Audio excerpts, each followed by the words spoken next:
working on this 3D camera tracker, guys. But it's not working yet. Until then, let's continue with this class. That's something for later. Make sure that you have your safety glasses with you when it's the time. Alright, I want to continue in this lesson on set extensions. You know, making the world more beautiful, Omatic 3000, which is a machine that works. The 3D camera tracker is going to work very soon. Stay tuned for that. So it already looks a ton better now, this set extension, but we can make it look even better. So let's start by adding a few more organic things to it. Let's start off with a little campfire, for example. It's going to work the exact same way. I'm going to double click in my projects panel, head over to my stock clips folder, and right here you can find a campfire mere body of water. That is not important. It is a campfire. Select it and hit import. Again, I'm going to drag this into my footage folder, expand that, and from there drag it into my compositions timeline. A beautiful campfire that we are going to blend in as well with my scene. So I'm going to scale this down a little bit, move it to where I want it to be, for example here on the sides like that. Take my pen tool. These are all things that we've seen prior. Just draw a mask around this campfire like so. Go into the mask property.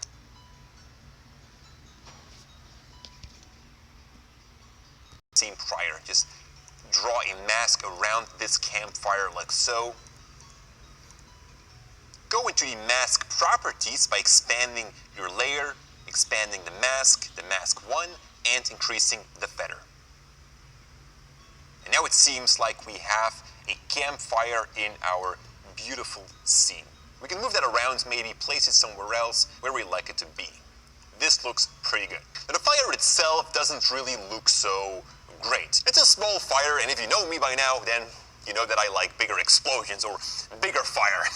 So let's make this fire bigger.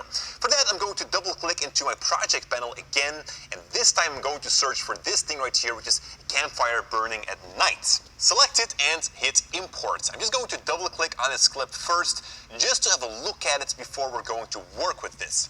This here has been a very selective choice. I needed to have a fire, but in order to use that fire, I actually needed to be on a black background. That is going to be super important because I cannot mask around this flame, because one frame forward or a couple of frames forward, that entire frame has changed. So that is going to take me a ton of work to mask out the entire flame. But if the background of this clip is black, then we can actually very easily remove that black with one click. And that is something that I want to show you right now. So I'm going to go back to my composition tab up here. Just click on it to see what's inside of my timeline. And I'm going to drag the campfire burning at night here as well into my composition. You can also drag it directly here to the composition instead of to your timeline if you like so. And of course, make sure to be organized. Now we are going to draw a mask for starters. You know, it's going to be a little bit easier for us to work with. And this can be really roughly just around that fire like so. Again, open the mask properties and feather that a tiny bit. Now we can reposition and place that fire here over the actual campfire. There we go. Now in order to get rid of that black background, we are going to have to blend that fire. And blending is a technique where we're going to mix two different video layers together in a specific way. We've already kind of seen it in one of the first lessons of this class, and those are the layer behaviors, which we can find on the right side of your clip. You want to search for the mode, and again, if you can't find it, right-click, columns, and make sure that modes right here is enabled. Modes will give you a drop-down menu. It currently says normal, which means that the clip is just going to behave normal, but we can change its blending mode. And there are a ton of different ways that we can blend this clip with the clip below. That is important to know as well. The first blending modes group on top right here are going to make sure that all the lighter parts are gone and that all the darker parts are going to stay. And there are different ways to do that. In our case, this is not what we want. So we're going to take a look at the next ones, which are going to remove the darker areas but keep the lighter areas.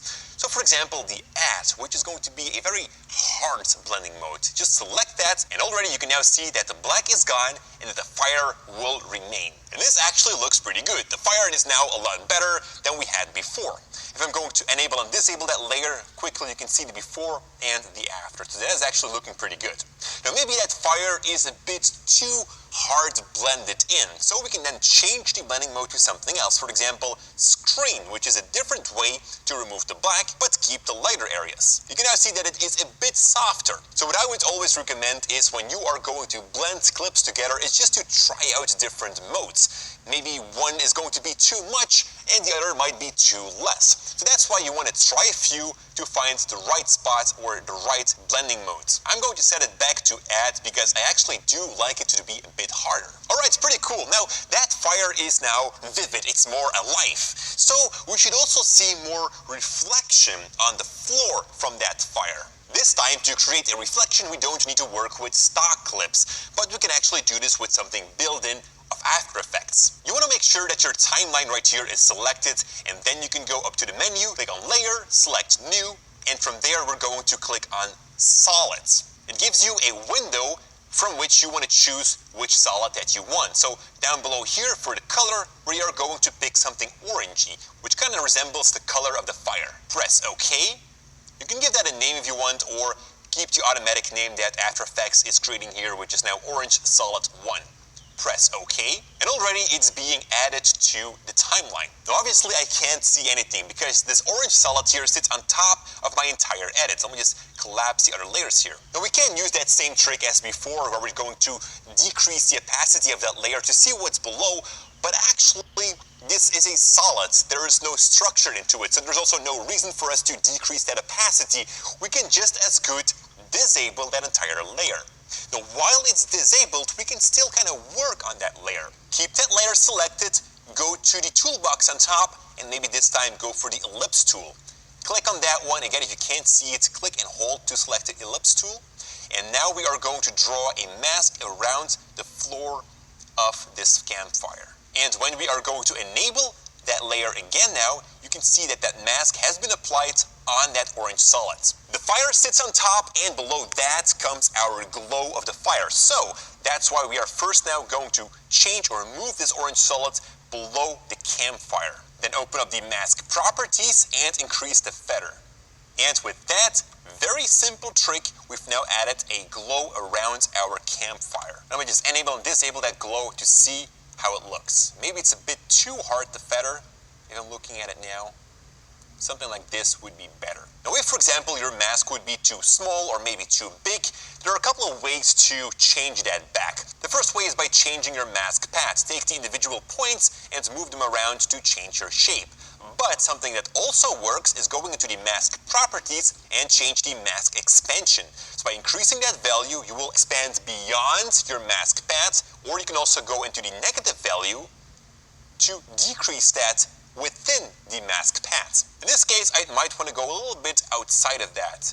A tiny bit, something like this, maybe 10 pixels might be enough. The glow might be a little bit too intense, and that is because the orange solid hasn't really been blended with the environment yet. Now there are a couple of ways to blend this orange solid. The first one is again by going into the mode right here and select one of these options right here, for example, lighten. But now we are kind of blending two bright layers together, which are going to be too bright. So I'm going to put the orange solid back to normal. We don't want any blending modes with that, but we are going to make it a little bit softer, and we can do that by going into the transform option and decreasing the opacity. And that way we can kind of steer at how much we want that glow to be. So maybe around 50% or 40% would be more than enough. Alright guys, I want to show you one final thing with these maskings and blendings. Let's have a look at this pond right here. It's normally just a normal pond, but let's turn that into a hot tub. So for that, I'm going to double click into my project panel again and search for some smoke. Select it and hit import, or you can also just double click on that clip, which will do the exact same thing, and drag the smoke into the composition like so. I'm going to increase the size of that smoke, Again, these are all free assets that you guys can use as well if you download the project files. We're going to use that same opacity trick again to see where we have to align this smoke. And to do that, we have to go back into the properties of this layer and search for that opacity. But if you're doing this more often, it might be a good idea to start learning the short keys of your keyboard. And to go into the opacity properties, just simply select your layer and hit the T button. And that will open up the opacity. Just decrease that to around 50% to see what we are doing. And maybe this looks pretty well like this. Then take back the pen tool on top. And I'm going to do something different here, and that is just to show you guys something else within the mask properties. I'm going to create a negative mask. And that actually means I'm going to make a selection of everything that I don't want to have. So that is something like this, and just go around like that outside of the clip. So right now, all of this here on the right side is smoke, and above the pond, which is going to be a hot top, it has no smoke.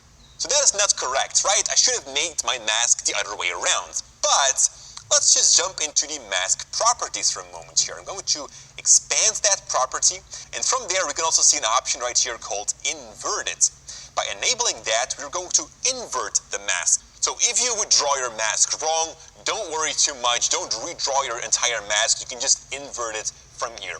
Actually, sometimes it will be easier to create a negative mask like this in specific work environments. Then just go ahead and feather that mask, go into the blending modes, and maybe set that to screen, which is a little bit softer than the add blending mode, which makes it look a bit more realistic. And you can always play around with the opacity to make it stronger or less stronger. But something like this would look pretty good. Let's render that clip and see how it looks. Now look at that, a beautiful campfire at the hot top. That is something cozy. Thank you so much for watching again. In the next lesson, we are going to build